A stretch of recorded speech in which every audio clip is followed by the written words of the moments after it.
Hello guys, welcome back to my video.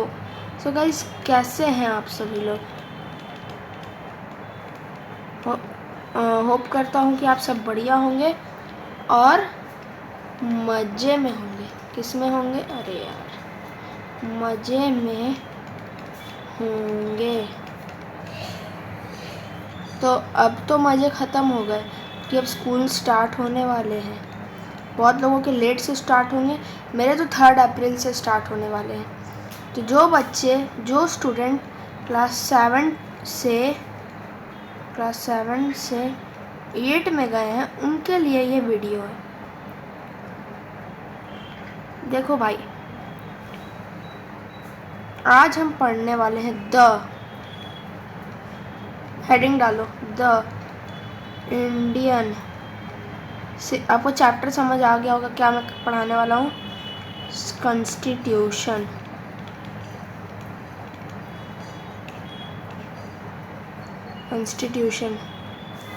The Indian constitution.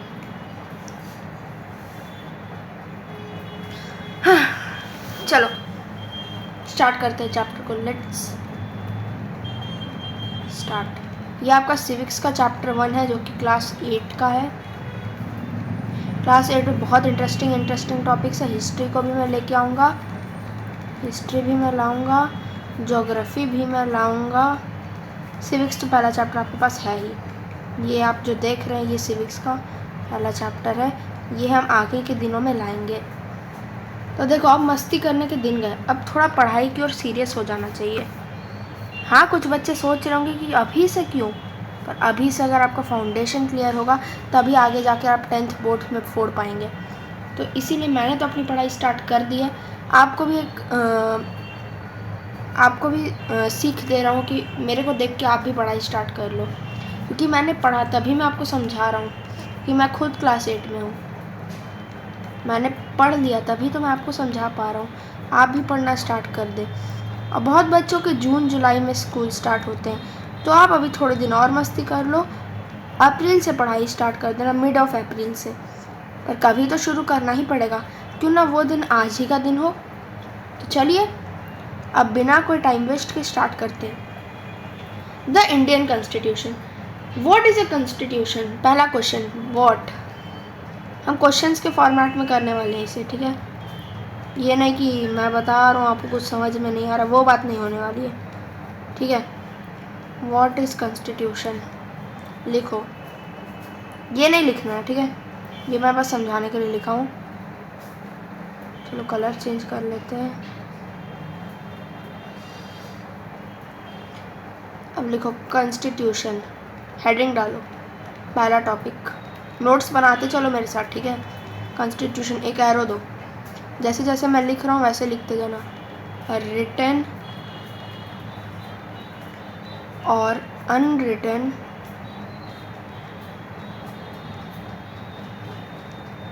Document. Written भी हो सकता है, अनरिटन भी हो सकता है। रिटन और अनरिटन डॉक्यूमेंट विच कंटेन्स, अरे यार,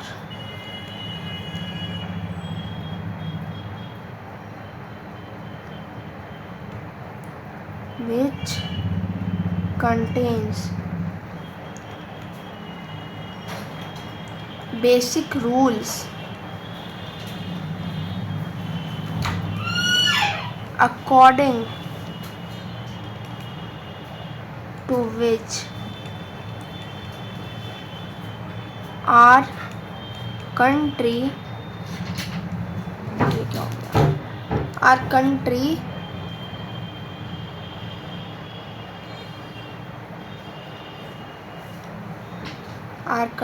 is ruled और governed, एक ही बात है दोनों।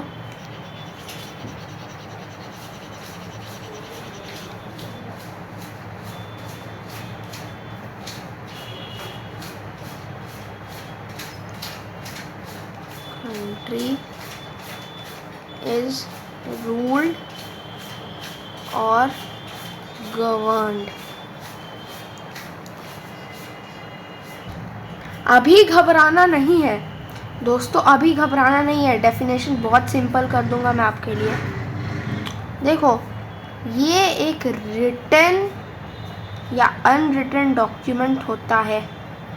डॉक्यूमेंट आप समझते हैं, या बुक कह लो। डॉक्यूमेंट अगर आपको नहीं समझ आ रहा है तो बुक कह लो, एक तरह का बुक है। विच कंटेन्स, सारे नहीं, सम बेसिक रूल्स।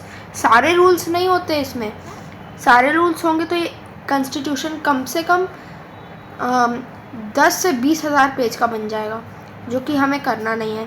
इसमें बेसिक रूल्स है, मतलब सारे रूल्स कहीं ना कहीं लिखे हुए हैं, लेकिन एक बुक में नहीं लिखे हुए, जिसे कॉन्स्टिट्यूशन कहते हैं। कॉन्स्टिट्यूशन में नहीं लिखे हुए सारे रूल्स, कहीं कहीं पर लिखे हुए हैं। कॉन्स्टिट्यूशन में सारे बेसिक रूल्स हैं, जैसे फंडामेंटल राइट्स,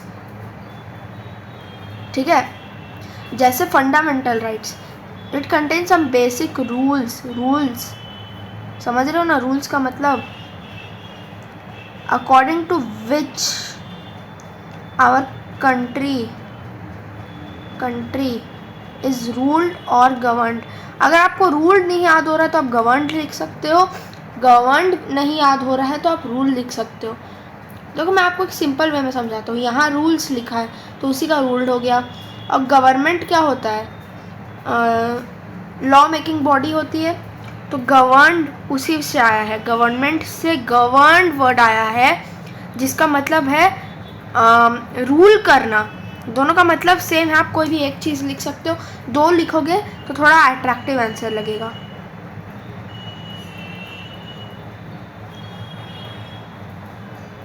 चलो अब पढ़ते हैं, why is a constitution needed by our body, our country. अब एक एग्जांपल ले रहे हैं हम नेपाल का। देखो नेपाल में 1992 तक मोनार्की था। लिखते जाओ मेरे साथ, चलो स्मॉल में लिख देते हैं, ऐसे बहुत दिक्कत होगा।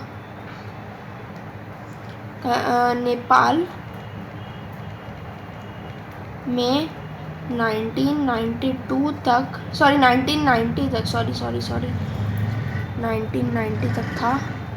कैसे मैं गलत बता रहा हूँ आपको, गलती हो गई भाई, माफ़ कर दो, किसी से भी गलती हो सकती है, बहुत बड़ी गलती होगी वैसे मुझसे, तो हो सके तो माफ़ कर देना, मैंने गलत बता दिया आपको। तो देखो 1990 तक मोनार्की था। मैं ओवरव्यू दे रहा हूँ आपको, ठीक है। चलो एक बार पढ़ ही लेते हैं इसे। Let us understand the above concept by going into the recent history of Nepal. देखो कॉन्स्टिट्यूशन क्यों ज़रूरी है ये समझने के लिए हम नेपाल का एग्जाम्पल लेंगे। Until very recently, Nepal was a monarchy. All powers were concentrated in the hands of the king, who ruled with the help of a council of ministers.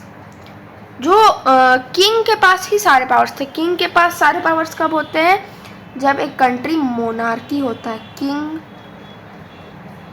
Rule होता है मोनार्की में, किंग रूल।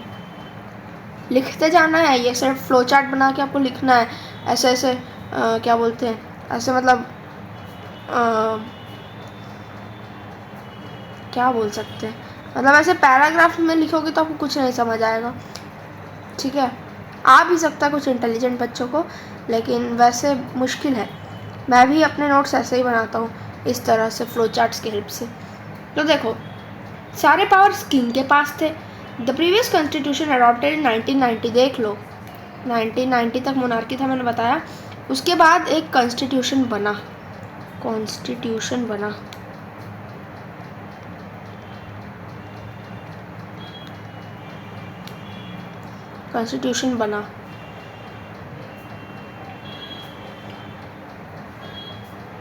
जिसमें king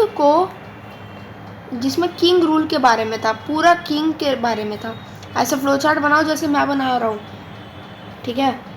हाँ, तो constitution king के बारे में था, पूरे किंग की पावर्स पर डिपेंडेंट था। तो उसके लिए लोगों ने अमेंडमेंट किए, बहुत सारे एक्ट आए, बहुत सारे प्रोटेस्ट हुए थे इसे रोकने के लिए, किंग रूल को रोकने के लिए। किसको रोकने के लिए, किंग रूल को रोकने के लिए।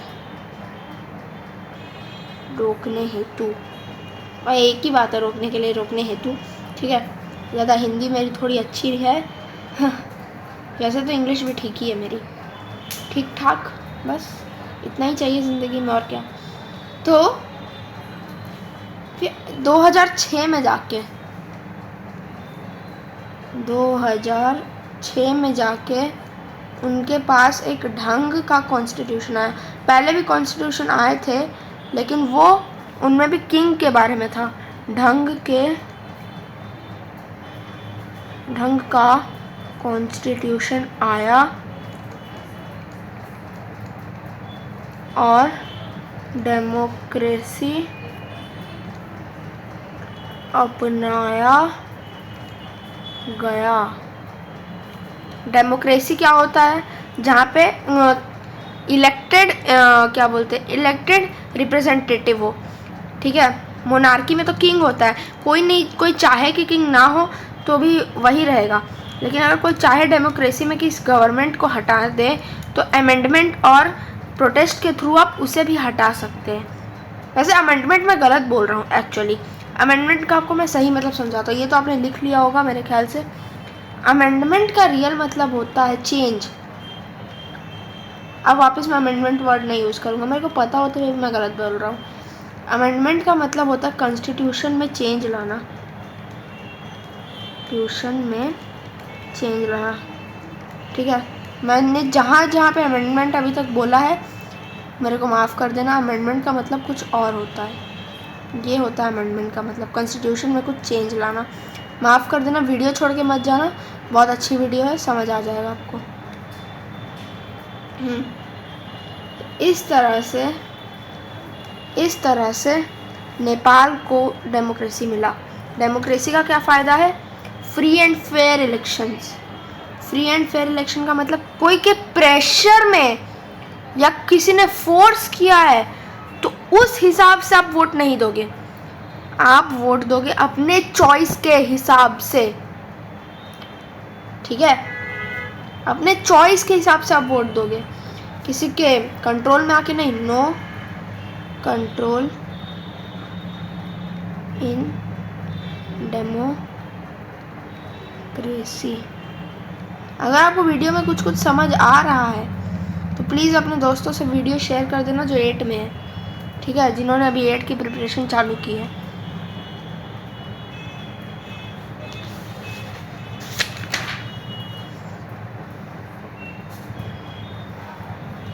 अब देखो मेजॉरिटी और माइनॉरिटी का क्या मतलब होता है। मेजॉरिटी मतलब जिसकी लोकतंत्रता ज़्यादा हो, आबादी कह लो, और माइनॉरिटी कम आबादी में। इसको एक एग्जांपल से समझाता हूँ मैं, जो कि आपके एनसीईआरटी में गिवन है। देखो ये है कुछ, ये आपको लिखने की ज़रूरत नहीं है, ये मैं बस समझा रहा हूँ। एक बच्चा है या बहुत सारे बच्चे हैं, चलो एक क्लास में, स्कूल की बात हो रही है, मतलब बॉयज़ टोटल हैं 26 इन अ क्लास। अब बॉयज़ चाहते हैं हम क्रिकेट खेले, गेम्स पीरियड चल रहा है, और गर्ल्स, थोड़ी हैंड राइटिंग पे मत जाना, ठीक है, सॉरी ड्राइंग पे मत जाना, थोड़ी ख़राब है मेरी।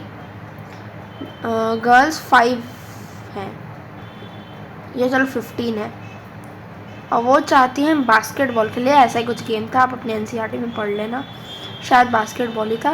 वैसे मैं एनसीईआरटी नहीं पढ़ रहा, पर ये मेरे को अच्छा लगा, मैं एनसीईआरटी पढ़ रहा था तो उसमें मेरे को ये अच्छा लगा। मैं बस ओवरव्यू ले रहा था क्योंकि मेरे स्कूल में जो है डिफरेंट पब्लिकेशंस की बुक चलती है, तो एक बार आप लोगों को समझाने के लिए मैंने एनसीईआरटी पे फोकस किया था, तो मेरे को ये देखने को मिला, जो कि बहुत अच्छा एग्जाम्पल हो सकता है। मेरे बुक में भी है पर वो ज़्यादा फेमस नहीं है, एनसीईआरटी की फेमस है तो मैं आपको वो बता रहा हूँ। अब ये है खड़ूस सर, मतलब मजाक कर रहा हूँ, वैसे इस बुक में नहीं लिखा खड़ूस सर, ये है खड़ूस सर, ठीक है, टोपी पहने हुए खड़ूस सर। ये है खड़ूस सर। अब इन्होंने क्या किया, बॉयज़ की सुन ली कि हम क्रिकेट खेलेंगे। क्यों? क्योंकि बॉयज़ ज़्यादा थे, जो ज़्यादा होते हैं उन्हें मेजॉरिटी का टैग मिलता है, मेजॉरिटी, और जो कम होते हैं माइनॉरिटी।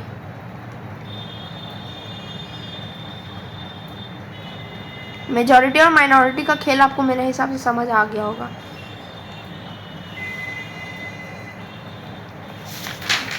ये एक डेमोक्रेसी का फीचर है कि आपको हमेशा majority can't, features of constitution ना, थोड़ा अच्छे से लिख देते हैं, फीचर्स, लिखते जाओ मेरे साथ।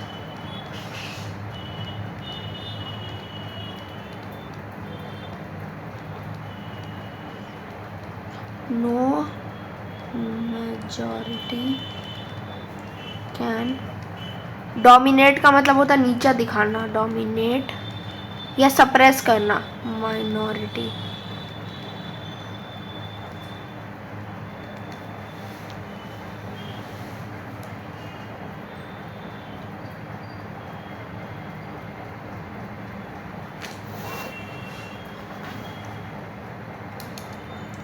अब देखो यहाँ से मेन फीचर स्टार्ट होते हैं, मैं क्या बोलते हैं कॉन्स्टिट्यूशन की। ये तो मैंने खुद से बनाया था, पर ये गलत नहीं है। अगर आप एग्ज़ाम में लिख दोगे तो कोई मार्क्स नहीं काटेगा।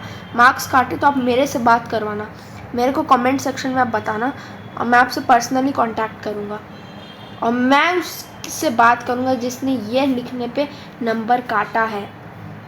कोई आपके नंबर नहीं काट सकता, जो मैं बता रहा हूँ वो लिख देना, कोई नंबर नहीं काटेगा। फेडरलिज्म,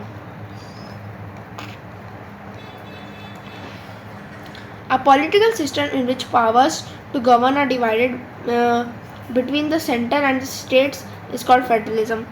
देखो यहाँ जहाँ जहाँ स्टेट आ रहा है वहाँ कंट्री समझ लेना, क्योंकि इंडिया हमारे प्रियम्बल में लिखा, सॉरी कॉन्स्टिट्यूशन में लिखा है India is a state.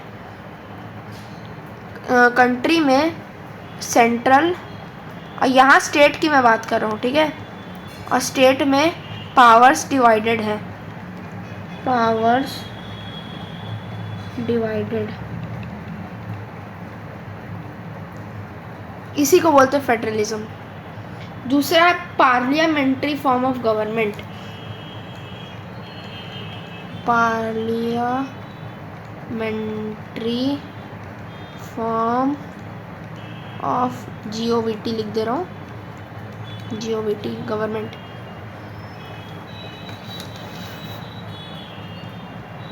India has a parliamentary form of government. In such a government system, the parliament is supreme and it represents people। हाँ, लेकिन ये बात नहीं है। देखो पार्लियामेंट सुप्रीम तो है ही, पार्लियामेंट सुप्रीम है, लेकिन वो पार्लियामेंट सुप्रीम है, ठीक है, पार्लियामेंट सुप्रीम है, is supreme and it represents the people। The legislator at the center is called the parliament or the संसद। legislature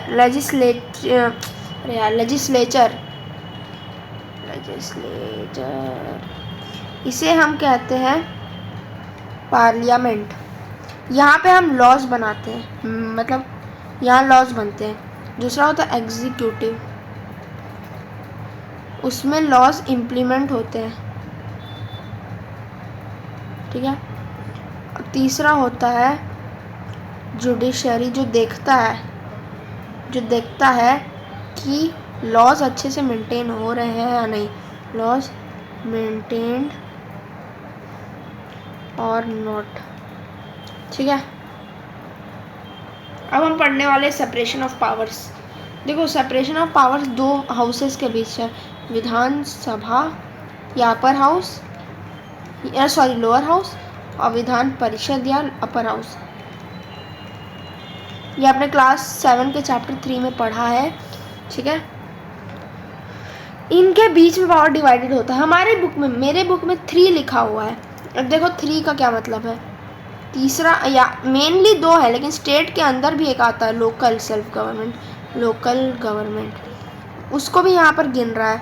लेकिन बहुत बुक्स में रहता है 2 और बहुत बुक्स में 3, तो इसमें कंफ्यूज नहीं होना है। 3 भी लिख सकते हैं, 2 भी लिख सकते हैं। अब है फंडामेंटल राइट्स।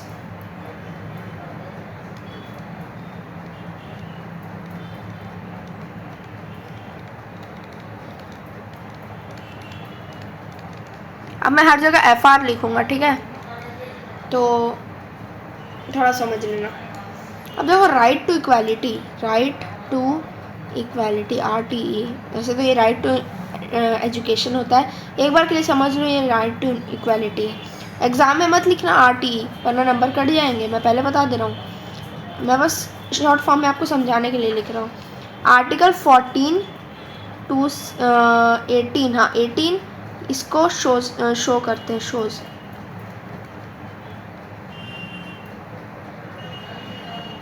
इसका मतलब है ऑल पीपल और citizens oblique citizens are equal, और सिटीजन्स आर इक्वल। फिर राइट टू फ्रीडम,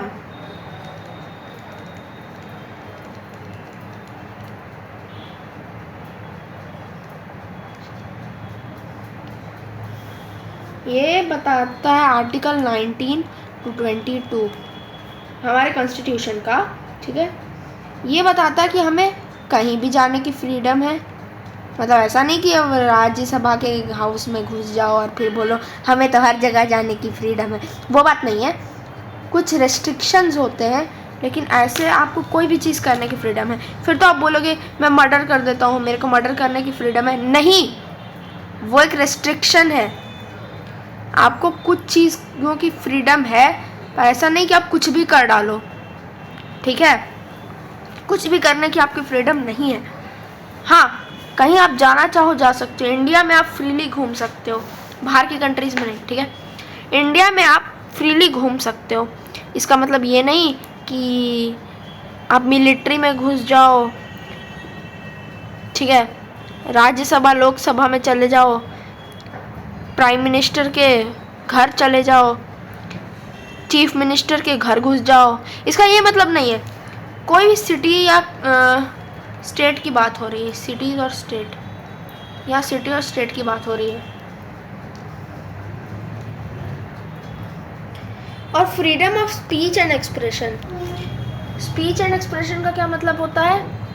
बोलने का अधिकार, का अधिकार, बोलने का अधिकार, ठीक है। राइट अगेंस्ट एक्सप्लॉयटेशन, ये मैं लिख के नहीं समझाने वाला, बहुत इजी है। देखो आर्टिकल 23, बस एक आर्टिकल इसको शो करता है। इसका क्या मतलब है, चलो लिख ही देता हूँ। चाइल्ड लेबर और ह्यूमन ट्रैफिकिंग आप नहीं कर सकते। ह्यूमन ट्रैफिकिंग आपके लिए नया शब्द होगा, उसका मैं मतलब बताऊंगा। चाइल्ड लेबर का मतलब होता है किसी बच्चे से काम कराना, 14 साल के बच्चे से, ऐसा काम जिसमें खतरा हो, ठीक है। और ह्यूमन ट्रैफिकिंग का मतलब होता है, ह्यूमन ट्रैफिकिंग का मतलब होता है किसी को बेचना, किसी इंसान को बेच देना। जैसे मान लो एक बहुत लोग लड़कियों के साथ ऐसा करते हैं। मान लो ये एक आदमी है, इसकी एक बेटी हुई है, अब इसे बेटा चाहिए था, तो ये बेटी को किसी आदमी को बेच देगा। ये आर्टिकल 23 के तहत गलत है, इसे आप प्रैक्टिस नहीं कर सकते, ठीक है। इसे आप प्रैक्टिस नहीं कर सकते, ये वरना आप जेल जाओगे। बस छोटी सी बात है, जेल जाओगे, अब तगड़ा फाइन देना पड़ेगा। Right to freedom of religion, ये शो करते हैं आर्टिकल 25 to 28।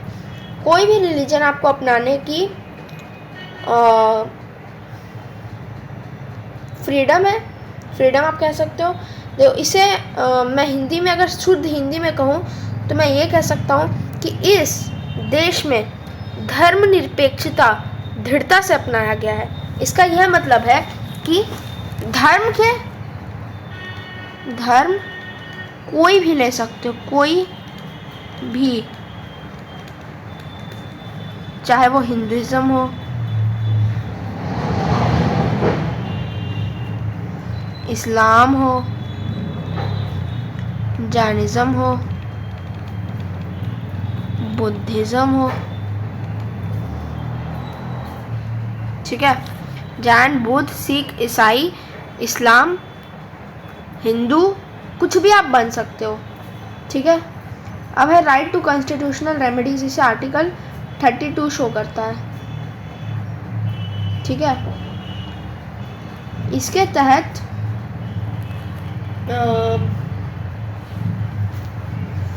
देखो, अगर आपका कोई फंडामेंटल राइट टूटता है,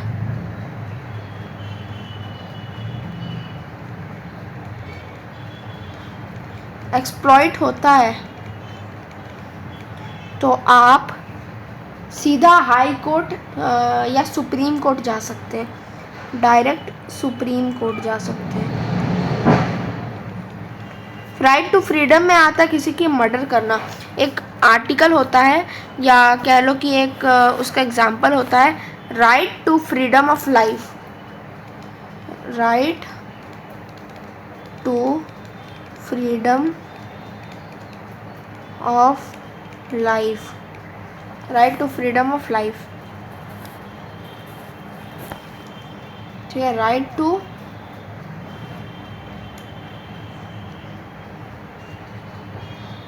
टू फ्रीडम ऑफ लाइफ, ठीक है, right to freedom of life. अब एक रह गया, मैंने गलती से एक छोड़ दिया, sorry guys, cultural and educational rights. इसका मतलब होता है, ये आर्टिकल 29 में शो होता है और 30 में शो होता है, और हाँ, राइट टू कॉन्स्टिट्यूशनल रेमेडीज याद रखना आर्टिकल 32 में। तो देखो, इसका क्या मतलब होता है कि एजुकेशन 8th क्लास तक, ये आपके बुक में नहीं मिलेगा मेरे हिसाब से, तो मैं एक्स्ट्रा बता रहा हूँ, 8th क्लास से पहले की एजुकेशन, प्री लिख देता हूँ, पहले की एजुकेशन इम्पॉर्टेंट है, मस्ट है। अब कोई बोलता है मेरे पास पैसे नहीं है, क्या करूँ, तो सरकारी स्कूल में भेज दो, उसमें पैसे कम लगते हैं या लगते ही नहीं है। प्राइवेट स्कूल अगर आप अफोर्ड नहीं कर सकते तो आप गवर्नमेंट स्कूल में भी जा सकते हो, लेकिन 8th तक की शिक्षा बहुत ज़रूरी है। कोई अगर उसे नहीं दिला सकता तो वो एक क्राइम है। अगर कोई पेरेंट है, वो अपने बच्चे को 8th क्लास तक की शिक्षा नहीं दिला रहा, तो वो क्राइम है, बहुत बड़ा क्राइम है, ठीक है।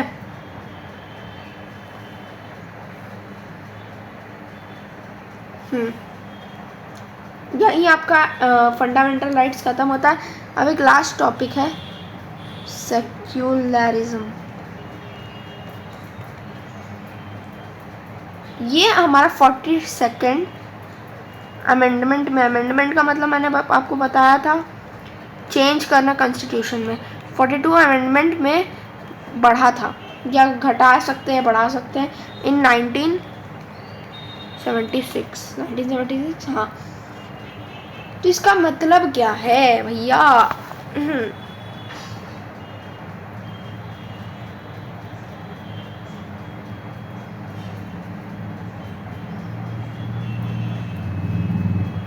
एक सेकंड, हाँ, कुछ टेक्निकल इशू आ गया था।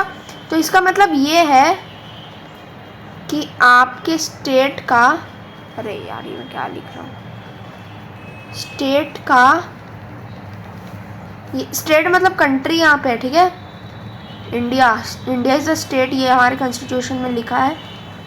तो इंडिया का कोई नेशनल या कोई मेन रिलीजन है नहीं, मेन रिलीजन नहीं है, नो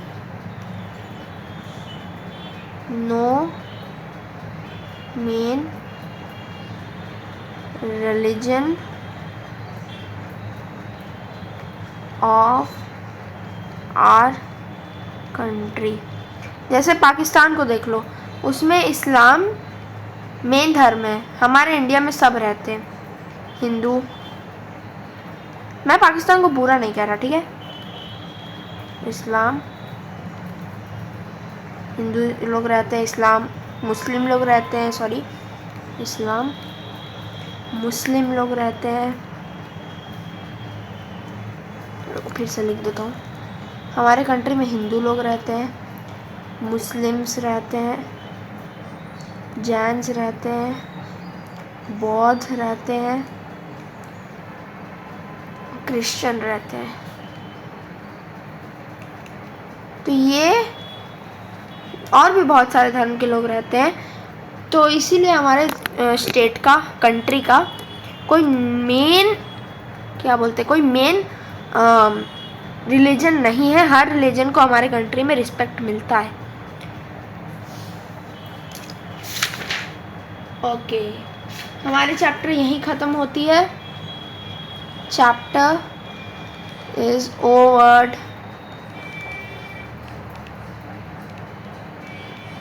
चैप्टर ओवर्ड। इस चैप्टर के आपको अच्छे से नोट्स बना लेने हैं और वीडियो को लाइक करके चैनल को सब्सक्राइब करके जाना है। LS like plus subscribe is equal to pure heart.